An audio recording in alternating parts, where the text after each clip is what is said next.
ഇപ്പം എല്ലാ ദിവസവും മൂന്നാറിലെ ഗ്യാപ് റോഡിലെ അഭ്യാസ പ്രകടനങ്ങളുടെ വാർത്തകൾ കാണാറുണ്ട്. ഒരു മാറ്റവുമില്ല. ഇന്നലെ വൈകിട്ട് തമിഴ്നാട് രജിസ്ട്രേഷനിലെത്തിയ വാഹനത്തിലെ യാത്രക്കാരാണ് കാറിന്റെ ഡോറിലിരുന്ന് യാത്ര ചെയ്തത്. മറ്റു വാഹനങ്ങൾക്ക് ബുദ്ധിമുട്ടുണ്ടാക്കുന്ന തരത്തിലായിരുന്നു ഇവരുടെ യാത്ര.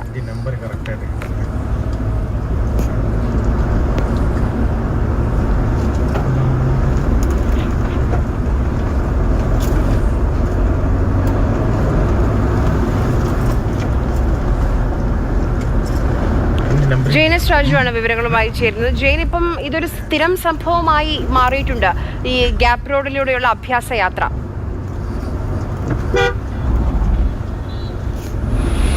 തീർച്ചയായിട്ടും ആര്യ, അങ്ങനെ തന്നെയാണ്. എല്ലാ ദിവസവും ഇത്തരം സംഭവങ്ങൾ ഉണ്ടാകുന്നു എന്നുള്ളതാണ്. ഇതിപ്പോൾ ഏറ്റവും ഒടുവിലുണ്ടായത് ഇന്നലെ വൈകുന്നേരമാണ്. ഇന്നലെ നമ്മൾ ഇത്തരത്തിലുള്ള സമാനമായിട്ടുള്ള രണ്ട് സംഭവങ്ങളെക്കുറിച്ച് വാർത്ത നൽകിക്കൊണ്ടിരിക്കുന്ന സമയത്താണ് വീണ്ടും അവിടെ സമാനമായിട്ടുള്ള ഒരു സംഭവം ഉണ്ടായത്. കൊച്ചി ധനുഷ്കോടി ദേശീയപാതയുടെ ഭാഗമായിട്ടുള്ള ഗ്യാപ് റോഡിൽ തന്നെയാണ് ഈ സംഭവം ഉണ്ടായിരിക്കുന്നത്.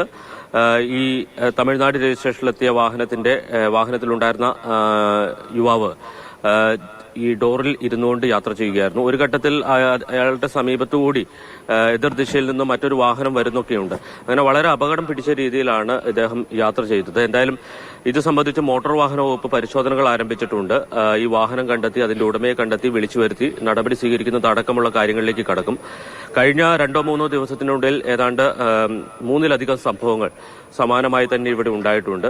കഴിഞ്ഞ 2 മാസത്തിനിടയിൽ ഏതാണ്ട് 1 ഡസനോളം ഇത്തരം നിയമലംഘനങ്ങൾ മോട്ടോർ വാഹന വകുപ്പ് തന്നെ കണ്ടെത്തിയിട്ടുണ്ട്. അവർക്കെതിരെ നടപടിയും സ്വീകരിച്ചു വരികയാണ്. എന്നിട്ടും ഈ പ്രശ്നത്തിന് ഒരു അറുതിയില്ല എന്നുള്ളതാണ്.